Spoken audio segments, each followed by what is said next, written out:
Quel genre d'enfance as-tu eu? As-tu été un enfant choyé, aimé, ou à l'inverse, maltraité, harcelé? Quelles sensations te procurent tes souvenirs d'enfance? Chacun d'entre nous a grandi dans un cadre unique, mais les témoignages que j'ai reçus sont marqués par des expériences bien plus sombres, parfois bien loin de l'image que l'on peut se faire d'une enfance épanouie. C'est en discutant avec diverses personnes de l'éducation que chacun a reçue que j'ai commencé à écrire sur le sujet. Les témoignages que j'ai recueillis sont tous très intéressants. Toutefois, je te préviens, si tu es sensible à la violence, n'écoute pas cet épisode. Et tout de suite, on commence avec le témoignage de Ambre. Mon enfance a été rythmée par la solitude, la violence et le harcèlement. À l'école, comme à la maison, je me faisais embêter. Le soir, en rentrant, si je n'étais pas comme il le fallait, je me recevais des coups, plus ou moins violents, selon la bêtise que j'avais faite ou selon la difficulté que j'avais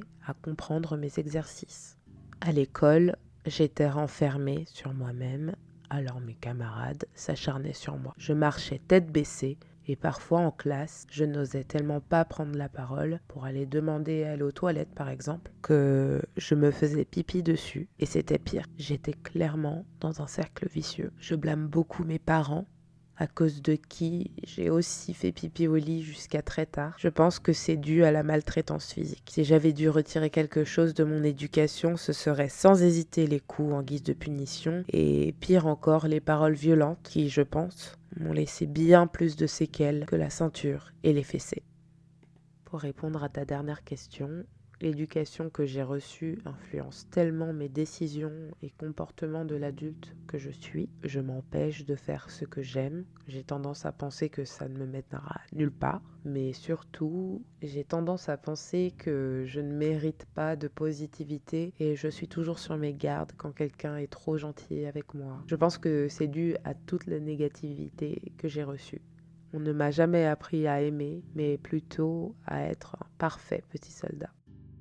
Merci Ambre. Je sais que ça n'a pas été facile pour toi de remettre tout ça sur le tapis et tu as d'ailleurs été très courageuse de bien vouloir témoigner. Quand on a parlé, on s'était dit qu'il n'y avait aucune obligation, mais que pour toi, c'était important de faire passer le message. À l'époque, elle avait honte que même les professeurs la harcelaient. Alors elle se sentait super seule, mais elle est contente d'avoir tenu jusqu'ici parce que maintenant, elle se dit que elle peut partager son histoire avec tout le monde, avec toi, avec moi. Peut-être que cela te donnera le courage de demander de l'aide, de parler à quelqu'un dont tu te sens assez proche. Ou peut-être que ça te donnera la force de composer les numéros dédiés.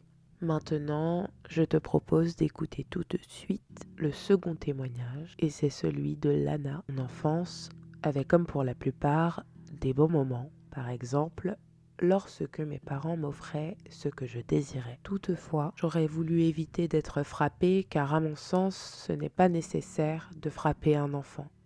J'aurais voulu être plus écoutée, avoir vu mes parents me témoigner plus d'intérêt, qu'ils m'emmènent voir un psychologue ou un professionnel de santé me permettant de m'exprimer. Quand j'avais un problème, je n'avais pas de réel soutien. Par exemple, quand j'ai dit à ma mère que je me faisais taper à l'école, rien n'a été fait. Elle m'a seulement dit de toujours protéger mon visage et de me recroqueviller durant les agressions que me faisaient subir mes camarades. Je suis extrêmement timide et renfermée sur moi-même. Je n'ose pas faire certaines choses car je me dis que on va se moquer de moi. Si j'ai quelque chose en tête, une idée ou un projet, je n'en parlerai pas car j'appréhende la réaction d'autrui. Je pense que cela est dû au manque de soutien que j'aurais préféré avoir de la part de mes parents. Merci Lana pour ce témoignage.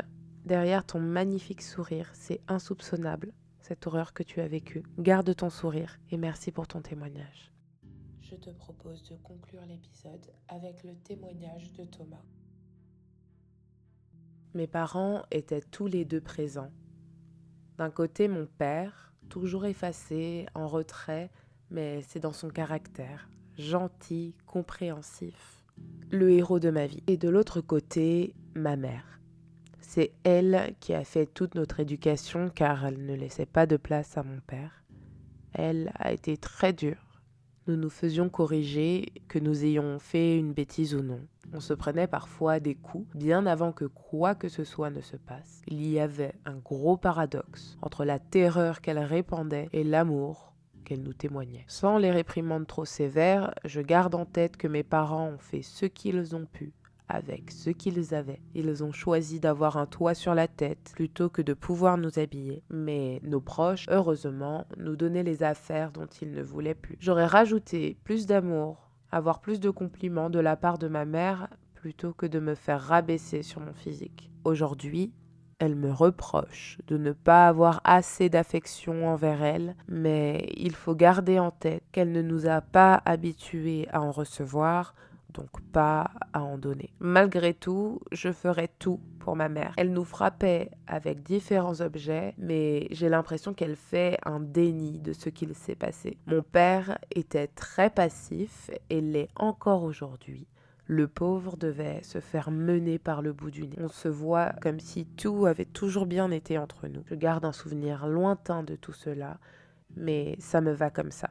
Ça me donne la boule au ventre de savoir qu'il y a des enfants encore aujourd'hui qui subissent ça. Dans mon idéal, j'imagine un service mis en place qui permet de tester psychologiquement les personnes souhaitant avoir des enfants et celles qui, par exemple, ne présentent pas les caractéristiques nécessaires. On devrait pouvoir les prendre en charge, les soigner, les médicamenter, les accompagner psychologiquement pour qu'elles deviennent aptes à en avoir. Donc même si ça repoussait le processus de 1 an ou 2, le temps que la personne soit remise sur pied, au moins tu es sûr que tu n'as pas d'enfant traumatisé. C'est un monde utopique. C'est ma vision des choses. Et dis-moi, toi, en commentaire, si tu as eu une enfance agréable, ce que tu aimerais changer dans ton enfance. Et je te remercie d'être resté jusqu'ici. Merci pour ton temps, merci pour ton écoute et à la prochaine.